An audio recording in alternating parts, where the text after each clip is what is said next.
Ladies and gentlemen, we are honored to welcome Dr. Eric Schmidt, Chair of the Special Competitive Studies Project and Commissioner on the NSCEB, for a fireside chat moderated by Jeanne Meserve, host of SCSP's NatSec Tech podcast.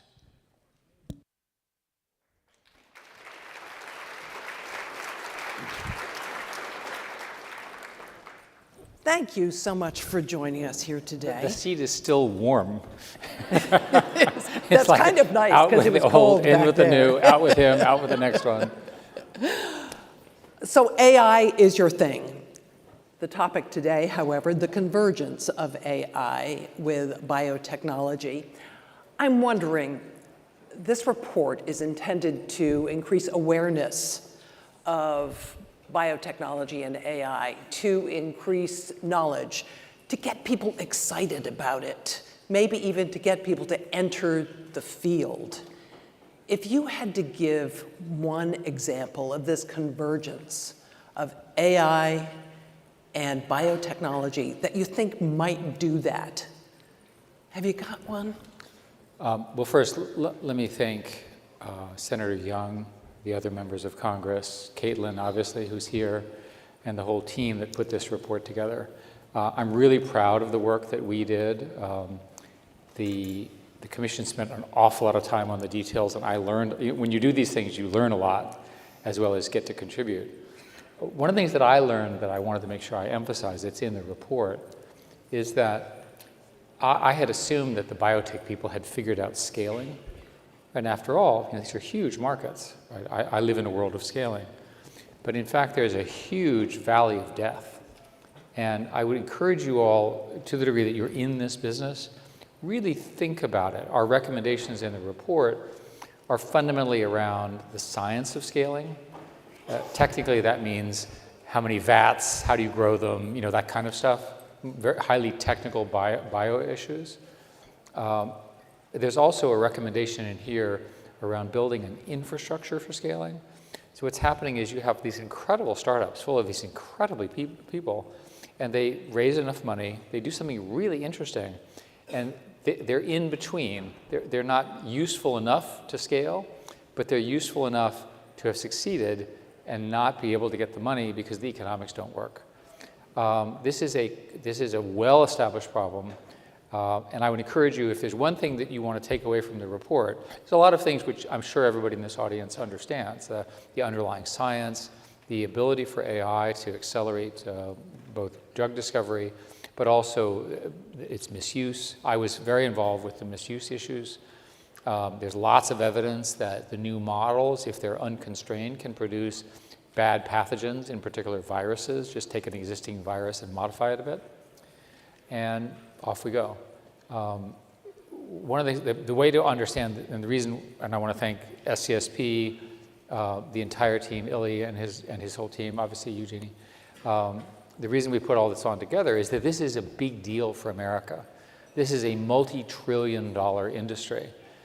There's lots of evidence that China is putting enormous amounts of money into dominating this space. They have lots of technology, they have lots of stuff they stole, all the usual arguments, and we document all that in the report. So do you have an example? Something that would really get people fired up? I mean, I kind of like the dire wolf, personally.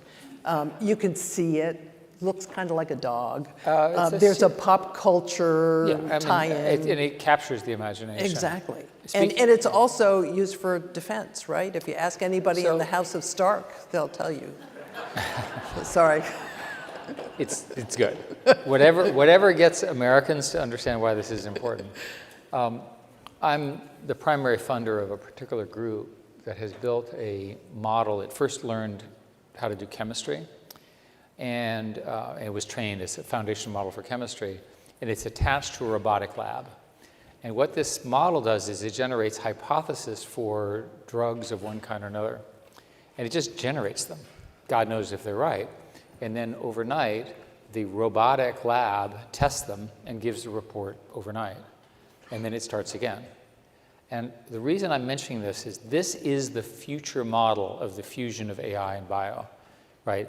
The AI system generates all sorts of candidates to reduce the, essentially the search space. if you think about it algorithmically, it's an exponential with too many degrees of exponential. So you have to come up with some way of reducing the space.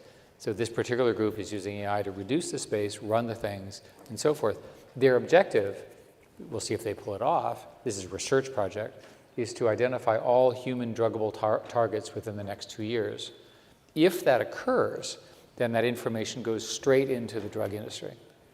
Now, it's a different way of thinking, and it's profound in that it gives them the targets they need to go build drugs against. That's interesting to me. It's the combination of AI and a robotic lab that does something in a wet lab, essentially. So one model that you should think about is wet labs will be roboticized, and the wet labs will have they're not humanoid robots, they're arm robots, and they go boom, boom, boom, and they do the pipetting and so forth and so on, and they do it 24 hours a day. That's a major change in the way the biotech industry works. So if there was a spectrum of the degree of cooperation and collaboration between AI and biotech, 1 being the lowest, 10 being the highest, where are we now on that spectrum? It depends.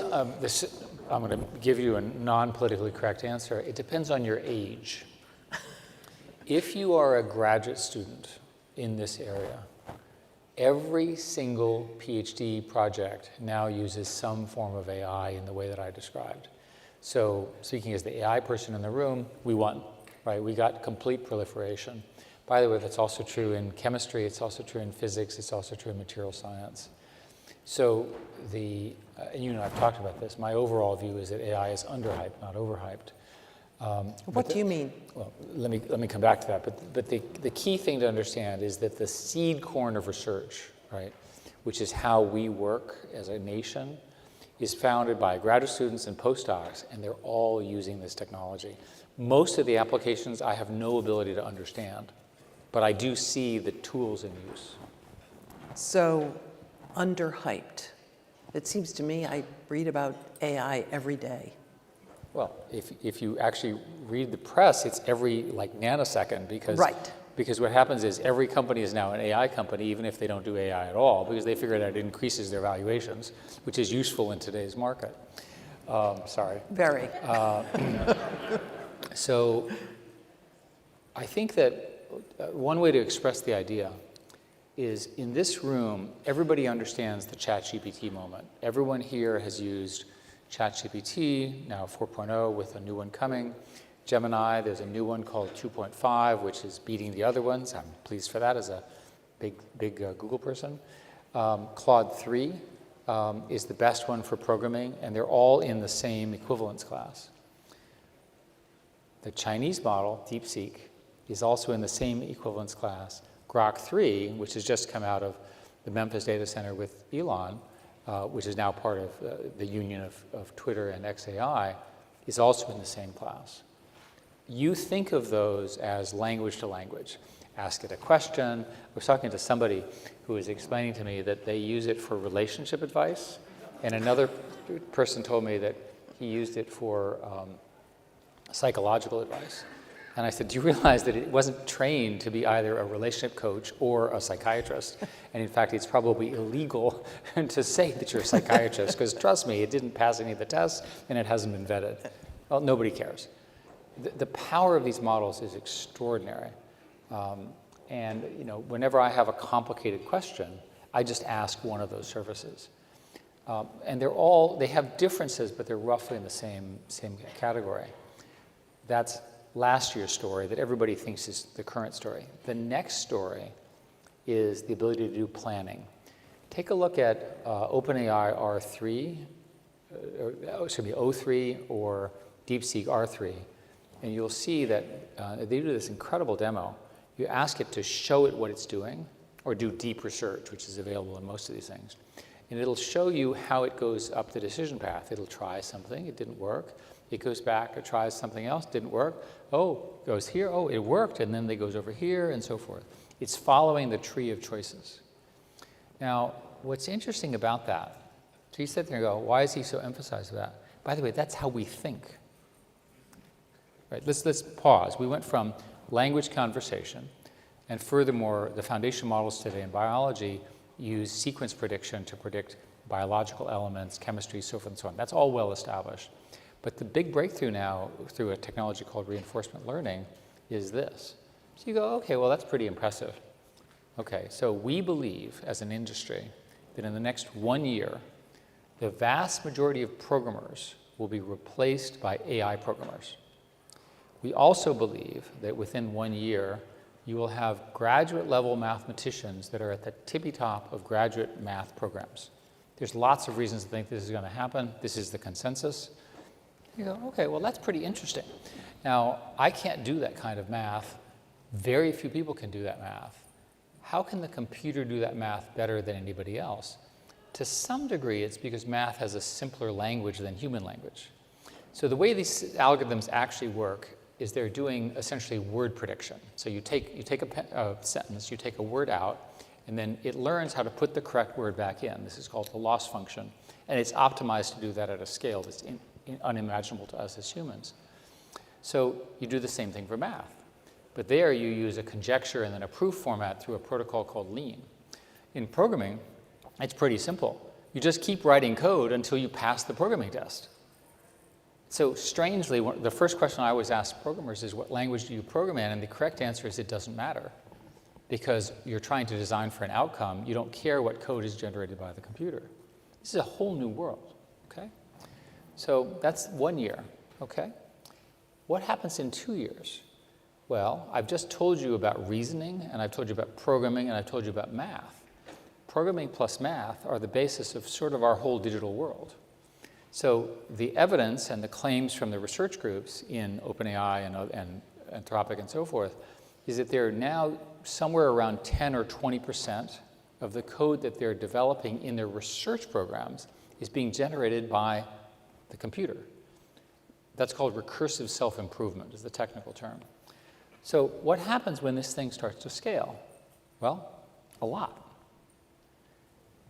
One way to say this is that within 3 to 5 years, we'll have what is called general intelligence, AGI, which can be defined as a system that is as smart as the smartest mathematician, physicist, artist, writer, thinker, politician, maybe not in the same level, but you get the idea.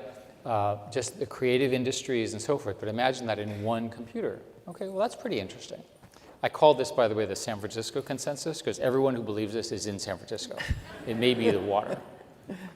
What happens when every single one of us has the equivalent of the smartest human on every problem in our pocket? So it means you have the best architect when you have an architecture problem. Another thing that's going on is the development of agentic solutions. And agents are referred to systems that have input and output in memory, and they learn.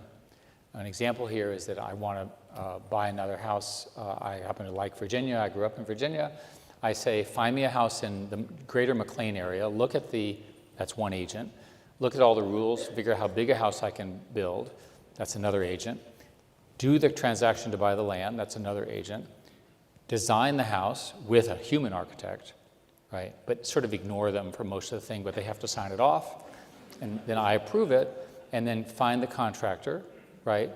Hire the contractor, pay the bills, and then at the end, sue the contractor for lack of performance. Okay? Now, I just gave you the stupidest possible explanation. I just described every business process, every government process, and every sort of academic process in our nation. So it isn't just the programmers that are going to be out of work. We're all going to be out of work. No, that's not a consequence. I'll come to that. But the reason I want to make the point here is that in the next year or two, this foundation is being locked in, and we're not going to stop it. It gets much more interesting after that.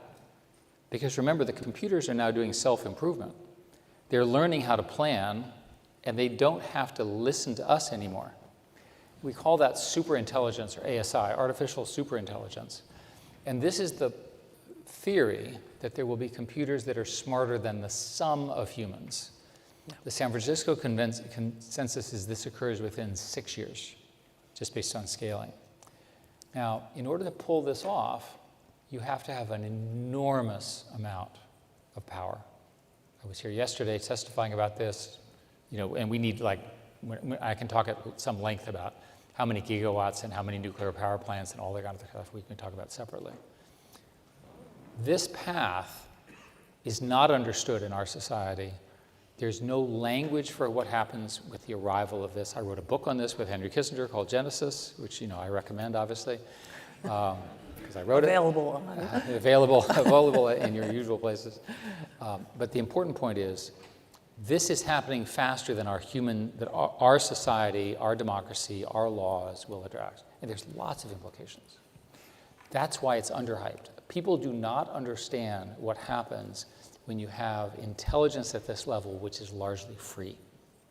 That's the point. How do we get ready for it? Well, we start by talking about it. And by the way, on the jobs thing, everyone assumes that automation will eliminate jobs. If you look at the history of automation ever since the looms and 300 years ago, the jobs are changed, but more jobs are created than destroyed. In this case, you'd have to convince me that this time is different.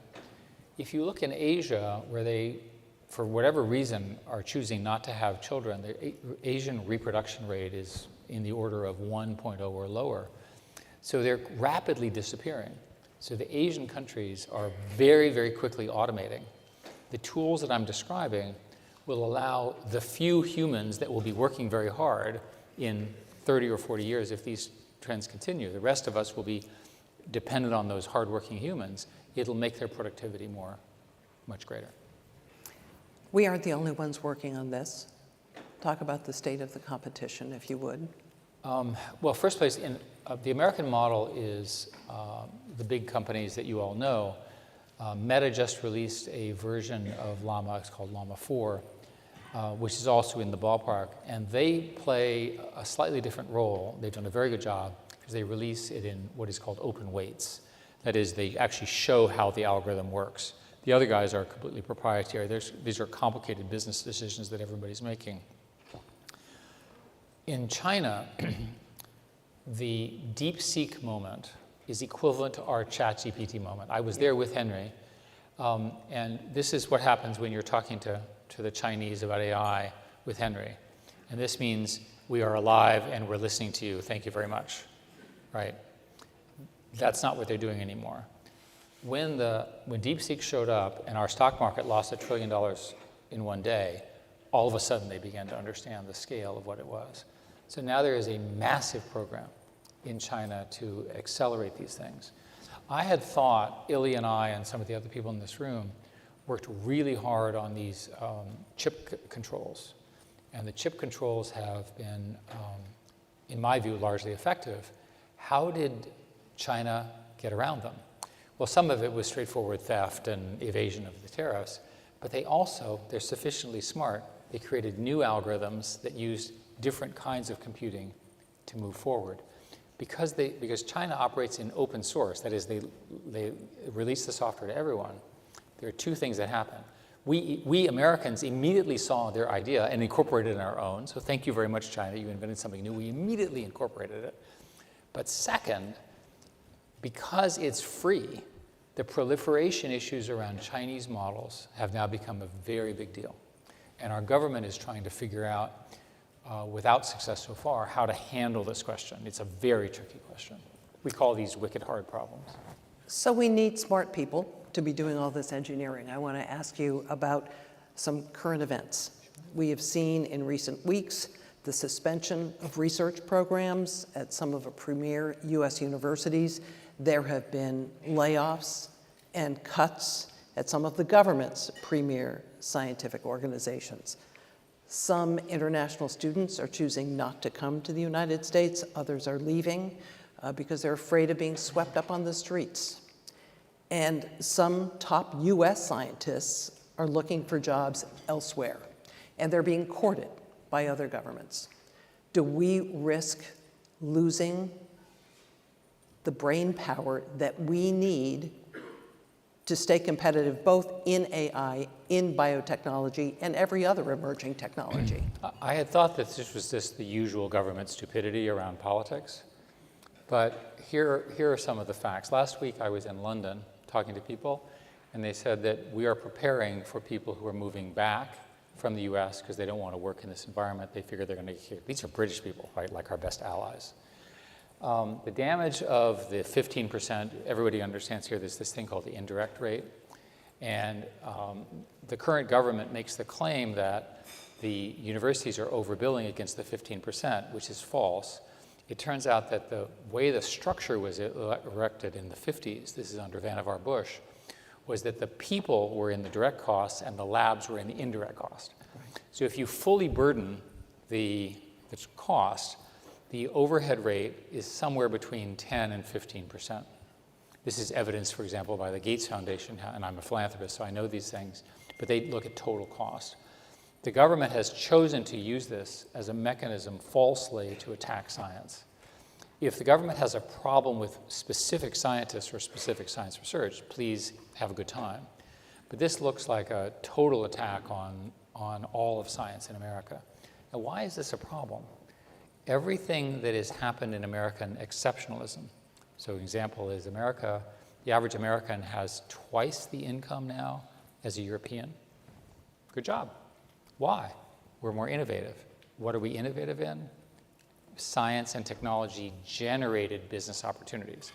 If you think that this sounds like me, a Democrat, let me remind you that fracking, hugely successful in America, made us independent of oil and gas, made us the largest exporter, right? Good job. Followed the same path, right? Innovation in the universities, and then entrepreneurship, and then government support over 30 years. We have plenty of examples of this. Another example of current damage. Universities are so scared because the administration appears to be withholding hundreds of millions of dollars from them. What does a university do in the first thing? They put in a hiring freeze, okay? So you have a graduate student who wants to serve in university, they're graduating. The industry will offer them a salary of $2 to $3 million a year, and they're foolish enough to turn that down. They want to serve the university, they want to teach, they want to build it. They call up the university and they say, we can't interview you. So they go to industry. Good for industry, they stay in America, but we lose that for our seed corn. Current faculty members, because they can't get the research money, are unlikely to be able to get to tenure in the way that they have to, and those people's careers will be destroyed. Now, this madness will eventually end because it's too stupid not to fix. But it's going to be too late, won't it? But there's damage occurring already. And I want everyone to understand it's real damage, right? We're up against China that is pouring $1 trillion into this, and we're screwing around with funding the core people to invent our future. Anyway, I can go on. I've heard some people say U.S. science is being gutted. Would you go that far? Well, that's the language that the university professors say.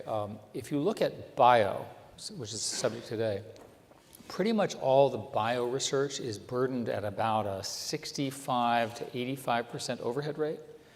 And this is why the NIH cuts are so profound. So to go from 85% to 15%, you have to cut your budget in half. Now, you can call that gutting, you can call it cutting in half, but it's people's lives, it's programs, they're all getting stopped. Are you doing anything about this? Are you having Well, conversations? there's a bunch of philanthropists who are trying to figure out a way to spend more money, which is always a good thing. I can help you, by the way. The problem is the numbers are too large. Private philanthropy generates some number of hundreds and hundreds of millions of dollars a year. You can't make up the billions and billions that the government provides. Remember the deal that was done before virtually all of us were born. That deal was the government would provide basic support for research, the universities would produce it, the venture capitalists would spend an awful lot of time with these people and they would create companies. The government would then provide necessary market making or whatever to do this, and it has produced these industrial champions. That is the American way. Don't change it, please. We are going to take your questions.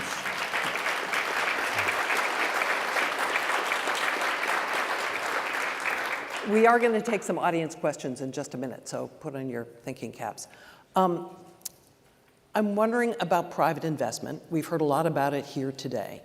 And what are your thoughts on the current economic turmoil and what that is doing to the mood to invest in AI, in biotechnology? I think everyone in the room understands that businesses need predictability. And so any system where the rules change every week pessimal, right? Because people are making very, very long-term decisions. I'll give you an example. Most people think that we need 10, 20 gigawatts of electricity, which translates to data centers. Those data centers, typical chip is 2 kilowatts, so you can do the math. These end up being, I don't know, $50 billion, $100 billion decisions. They play out over, it takes a couple years to build the data centers. You have to then get in queue to get now the GB300 from NVIDIA and so forth. The economic uncertainty slows that. It happens, but it happens slower and with greater latency. All of these slow down the vision that I just outlined. Now, why is this important? I'll give you one more example. And this is what I'm really worried about. Let's imagine, so we'll use, you're the good person, you're the good lady, and I'm the bad guy. I like that. Okay, and the good lady, the United States in this case, is ahead, and you've done everything right. I'm the bad guy, China or whatever, and I'm 6 months, 12 months behind. As you get closer to superintelligence, right, I get more and more worried unless I'm going to be there the same as you. And you sit there and you go, what's he complaining about? You know, it took 4 years for the atomic bomb to be recreated in the Soviet Union. During that 4 years, we had a monopoly, but it was fairly quickly eliminated. These are network effect businesses. And so network effect businesses have the property that the leader tends to get 90% share. So in the scenario where you, the good lady, are doing this, of course, we would all applaud you as Americans, you're likely to get 90% share or more of intelligence in the world, okay? That would be terrible for me. Right. What would I do? Try to undermine me. Okay, let me tell you how I would start, just to give you a heads up. The first thing I would do is to try to steal your intellectual property and the people. Check. Okay? And you're such a good lady that you've managed to prevent me from doing that. The next thing I'm going to do is use my AI, which is almost as good as yours, to go into your eye, these are called adversarial attacks, and modify your system. Check. And you go, no way, because we have such great cryptologists, we're so far ahead of you, that 6 months we anticipated this. What's my next move? I bomb your data center. But think about it. We're having this whole debate in our nation about what to do about Iran's nuclear program, and I'm not an expert in that. But these are the kind of conversations that happen here in DC. So when we get to the point where China is N months ahead, are we willing to bomb their data centers? My favorite example here is I've been working on this. I was talking to somebody who said, the answer is obvious. I said, what? The good lady and the bad guy, we agree to a treaty where each of us puts dynamite on each other's electricity supply. You get to blow up my electricity if you get mad, and I get to blow up your electricity if I get, you get the idea. Now, some would say we've already done, that's already happened. Well, kinetic attack on people's data centers is probably an act of war. Yeah. So this is the kind of thinking that people are, and obviously that proposal is rejected. I'm using it as an example, it's not going to happen. But this is an example of where the proliferation issues, and technically this is called the eye of the needle problem. You have to get through this eye of the needle without killing yourself and killing everybody else to get to this promised land of AI. Speaking of relationships with other countries, in this report and in other conversations I've had, people have talked a lot about the need in the technology space to collaborate with our allies and with our friends. Let me bring it back to the current moment one more time and ask you, are we going to see that kind of cooperation taking place? Well, we need to. If you look at how you compete with China, which seems to be how we frame things now in Washington, we're only going to succeed if we have partners. The best partners are Canada, the European Union, Israel, places like that, Korea, Japan, so forth. If you can't articulate that, then you don't understand these are scale businesses. Right, so I'll give an example. Japan has recently come up with a new EUV technology, which I don't fully understand. It's new physics, to compete with the ASML machines that are currently being used in Taiwan. This is good.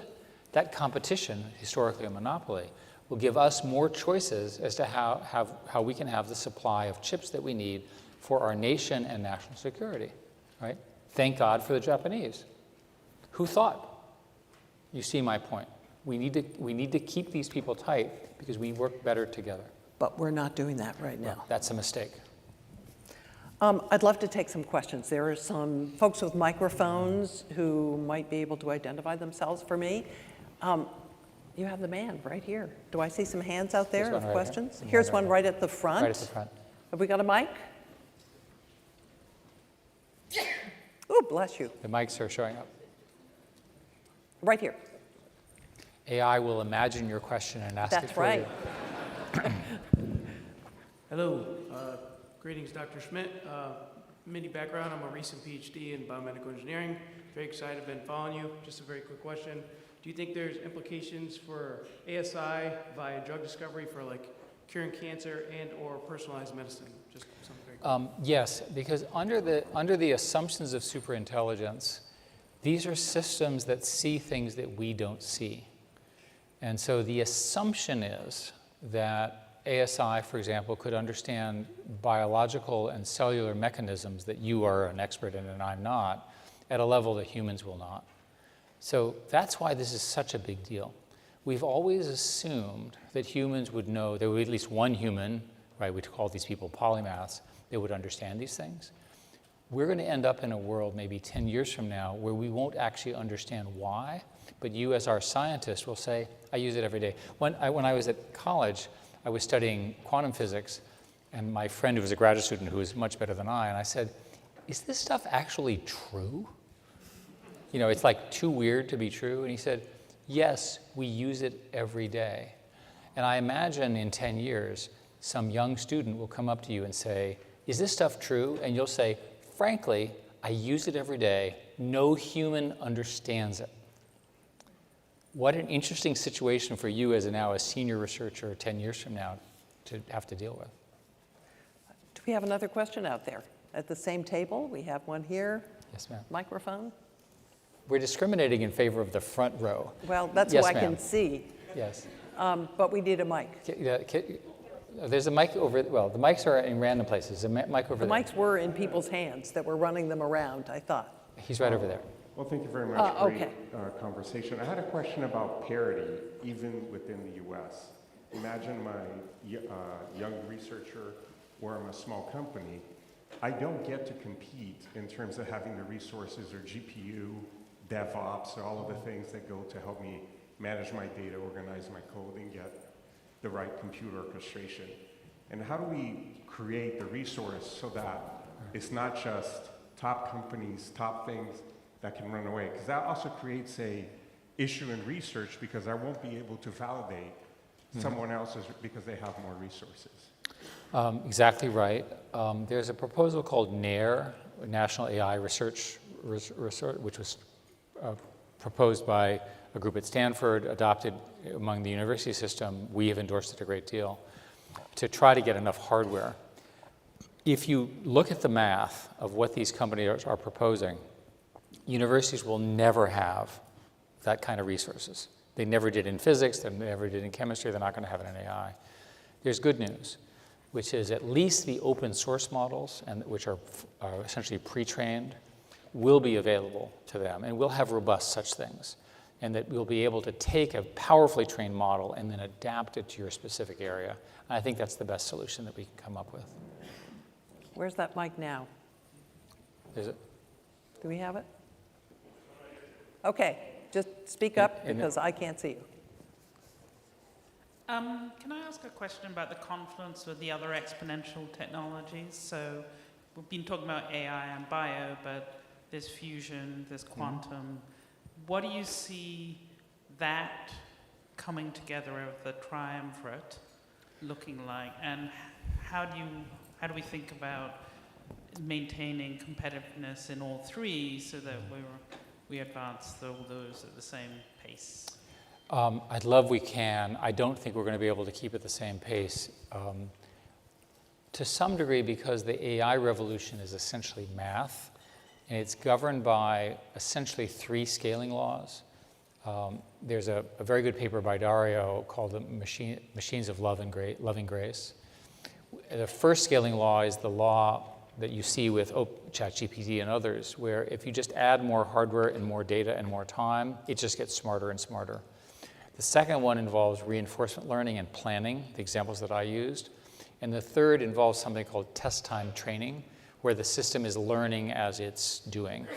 The latter two are just at their infancy. So it looks like in core AI, we are riding these exponential curves, and we've got more to ride. No one yet, I've asked this many times, no one yet has seen those limits. We thought there might be a limit when we ran out of stuff to train on. We've essentially sucked all human knowledge, as written down anyway, into these models with all sorts of implications. But there's plenty of data that we can generate to keep powering those things. So it looks like those exponentials are going to go quite a bit faster than the others. So if you look at fusion, for example, AI is necessary for all fusion designs and all fusion management, especially the plasma, but the core science is not running on an exponential. In quantum, it's the same argument. So we'll get there, but I think AI is going to lead first. The reason I chose programming and math as opposed to the hard sciences, or I guess they're hard, but the other hard sciences, is that programming and math are scale-free. In other words, there's no hardware constraint. It's just if you have enough electricity, you can just do more math programs. You don't need more biology and more labs and more whatever. That's why I think it'll burst there first and then diffuse into the other fields. I'm sure there's another question out there, Mr. Microphone. I'm going to let you pick because I can't see anything. How about over Do we here? have someone with a mic? Here we Over go. Hi, Sidney Friedberg from Breaking Defense, and a longtime follower of your work with Bob Work, actually. Let me ask, as a longtime science covering reporter and science fiction fan, but also an AI skeptic, how confident are you about this superintelligence thing? I mean, we've had the ChatGPT revolution for a few years now, and it seems to produce often super stupidity instead. Or at least if you turn the temperature way down and feed it with RAG and tell it only to use trusted sources and pull the citations and to make citations to real things, not imaginary things, you will get the lowest common denominator of what you put in the database. That, you know, the exact opposite of creativity and superintelligence and the ability to discover anything new. The LLMs seem to be, you know, the great distiller of sort of thin gruel from the combined knowledge of human civilization. Which is useful in certain applications, like for the government here in DC, we produce reams of paper no one ever wants to read, so we can make the AI read them and summarize them for us. But Do you have a question for us? how is that heading towards super intelligence as opposed to super mediocrity? My favorite current example is I'm on the board of a hospital, and the insurers send letters that are generated by a computer to reject treatment. So this particular hospital uses the equivalent of ChatGPT to generate appeal letters. So you have a computer writing a letter and a computer, and this is how we run our medical systems. So to go back to the stupidity point, the fact that AI is good at something doesn't mean the process that it's embedded in makes any sense at all. I don't agree with some of the things you said, in particular that the algorithms are so much better in terms of hallucinations and so forth in the last year, and they're getting much stronger. But the real arrival is reinforcement learning, which allows you to do path-dependent reasoning. We don't know where that limit is. Let me give you an example of a question that we don't know, which I think will help answer your question. What is the limit of knowledge? Okay? So I'm not a brilliant person. I've just learned a whole bunch of stuff, and so I run out of ideas, and then I don't know what to do. The truly brilliant person will look at something. This is how science works. It's how biology works. The greatest inventors, they see a pattern in one area, and then they're able to apply it in a completely different area. So I'll give you an example. Let's say that there's a prime number component in one area, and they happen to notice that primes are present in the other area, and they can use the same tools. I'm oversimplifying. That's genius. We don't today have the algorithms to produce that. And people are working on it. So the answer to your question is I'm betting that we can solve that problem. If we can't, then we'll just be stuck with a computer in your pocket that's as smart as the smartest human ever lived, which is big enough. Yeah, pretty good. Microphone. Over there, behind you. Jonathan Jacobs, ATCC. There's been a lot of discussion today about data and its importance for the advancement of biotech, the confluence of AI. And earlier, you were talking about what adversarial risks there were, in the sense that you went all the way through to reciprocally putting dynamite in each other's data centers, right? So I'm wondering if you can comment a bit on the importance of data authenticity and provenance. One of the concerns that I have is the vast majority of public data that's being used to train these models is originating from databases which anyone in the world can contribute content to. And there's often not the provenance behind how that data was generated. And that seems like a risk. I think the provenance question that you're asking is really fundamental.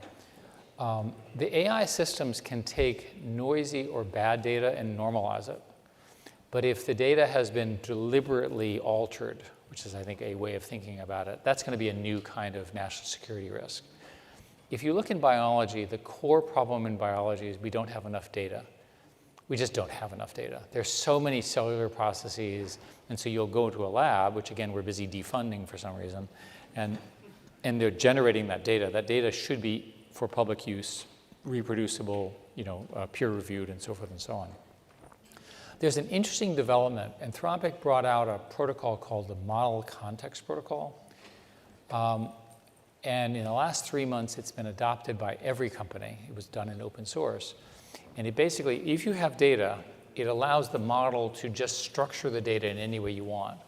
So you can literally say to the thing that talks to MCP, to the actual data, you can start asking it questions. This has huge implications because it means you don't have to build all the data connectors. You can just have the raw data, and then the model is smart enough to navigate the raw data to answer your very sophisticated question.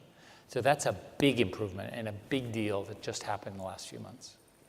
I think we have time for one more. This table in the front is very anxious to participate. Microphone. Yeah. Question back here. Okay. Yeah, thanks for the Sorry. great conversation so far. I feel like my name's Sacagawea Leonard up Justin. here. I'm a PhD student at MIT. I was wondering if you could just discuss a bit more some of the risks you see coming, specifically with respect to biology, and how we should go about mitigating those. What's the role of the AI developers? What's the role of government? How can we move forward on that? So you're going to know a lot more about this area than I, but speaking as an amateur in your field, the two current risks from these models are cyber and bio risks. The cyber ones are easy to understand. The system can generate cyber attacks, and in theory can generate zero-day cyber attacks that we can't see, and it can unleash them. And furthermore, it can do it at scale. In biology, you get some evil, the equivalent of Osama bin Laden. They would start with an open source model. Now, these open source models have been restricted using a testing process. They're called cards, and they test it out, and they delete that information from the model. It turns out it's relatively easy to reverse, essentially, those security modes around the model. And that's a danger. So now you've got a model that can generate bad pathogens. Then the second thing you have to do is you have to find things to build them. Our collective assessment at the moment is that that's a nation-state risk, not an individual terrorist risk, although we could be wrong. But there's plenty of examples, and the report talks about some of the Chinese examples, where in theory, if they wanted to, they could not only manufacture bad things, design them, but also manufacture them. The good news, and the reason we're all alive today, is that the bio stuff is hard to manufacture and distribute and to make deadly and spread and so forth and so on. There's lots of evidence, for example, that you can take a bad bio right now and modify it just enough that the testing regimes and the sort of surveillance regimes it bypasses, and that's another threat. So that's what I worry about. But I think at the moment, our consensus is we're right below the threshold where this is an issue. And the consensus in my side of the industry is that one more or two more turns of the crank, these issues will be, and by then you'll be graduated and you can sort of help solve these problems.